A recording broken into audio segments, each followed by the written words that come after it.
kapreni. Binuhos ko na ang laman ng wallet ko. Nagtataka ako bakit nawawala yung 1,000 ko. Hindi ko alam saan napunta, nagastos ko yata.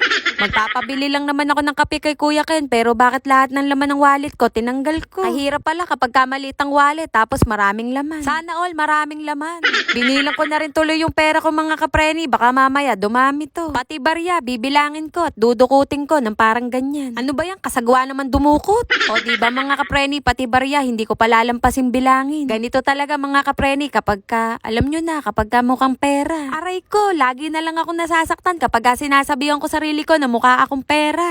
Tinanong ko nanay ko mga kapreni kung mainit pa ba yung laman ng termos. Sabi niya, kaninang maga pa daw to. Bakit naman hindi kayo nag-init ng panibago? Alam nyo naman na magkakape ko ngayon. Ganyan na nga lang araw-araw ang ginagawa nyo, hindi nyo pa magawa. Uy, joke lang, hindi ko talaga sinabi sa nanay ko yun. Dito sa lamesa namin, kunyaring may takip pa, ala naman palang laman. Sus Mariosep naman, oo. Binuksan ng nanay ko yung rep mga kapreni, napansin ko parang wala ka akong yelo, yung freezer. Dinepros daw niya. Heto na't kumukulo na ang dugo ko mga kapreni. Pinatay nyo na naman yung rep, nay. Dinepros nyo na naman. Panibagong lamig na naman yan, nay. Tataas na naman yung bill ng kuryente. Sabi ng nanay ko, sige, wag na natin gamitin yung rep. Sabi ko, joke lang naman, nay. Kayo naman, oo. Sige, gamitin natin yan habang buhay. Wala namang problema sa bayarin eh. Ang mahalaga, hindi kami mawawalan ng yelo, lalo na yung malamig na tubig. Yun lang naman lagi laman ng rep, wala nang iba pa. Fast forward mga kapreni, may kumakain dito sa kwarto. Kala mo anak mayaman mga kapreni at dito pa talaga kumakain. Sigurado pagkatapos kumain, magrereklamo ang nanay niyan. Bakit naman kasi dito pa pinakain tapos magrereklamo kapag marumi?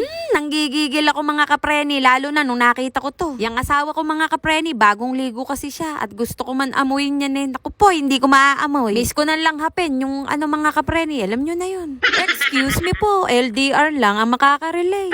Napakalusog ng anak ko na to mga kapreni, kitang-kita nyo naman. Tapos tinuturuan nyo pa ako. Parang ginagawa nyo akong walang alam. Pagdating sa sarili ko, manapa, baka yun, masabi nyo wala akong isip. Pero pagdating sa anak ko, tumatalino ko kahit hindi ako matalino mga kapreni. Huwag kayong nangingialam, bakit? Sino ba kayo? Kilala ko ba kayo? Oh, sorry na mga kapreni, huwag na kayong magalit. Alam ko, naiinis na kayo. Gusto ko yan, yung naiinis. O siya mga kapreni, tama na ngayong pang-aasar nyo sa akin, naiinis na talaga ako. Keto't magkakape na naman ako mga kapreni, baka Nescafe, nakakailang pakita na ako sa inyo ha. Hindi nyo pa rin napapansin yung vlog ko hanggang ngayon. Porket ganito lang ako, di nyo ako pinapansin. Heto nga pala si nanay at ang kanyang bunso. At ako nga pala ang ate ni Kuya Ken. Siyempre, joke lang yun. Naglalagkita na ang katawan ni Ruichi, kaya bago ko siya palitan ng pantulog, pinupunasan ko muna. Madalas kapag nandito siya sa crib niya, naku po, laging iyak ng iyak. Gusto, laging magpabuhat, akala naman niya napakagaan niya. Buti na lang, mahaba pasyensya ko. Pero madalas, nauubos din, kaya minsan nakapasigaw ako. Dati, mainhin ng boses, simula nang nagkaanak, naku po, naging dragon na. Eto't padededeen ko na mga kapreni, nga pala ulit ang ginamit kong tubig. Nahiyang naman siya mga kapreni, tapos hinahaluan ko ng gatas. Kaya naman pati ako, bigat na bigat mga kapreni sa katawan. Okay lang naman mga kapreni, ang mahalaga maging malusog siya. Yung anak ko si Kuya Ken, ginamitan ko rin ng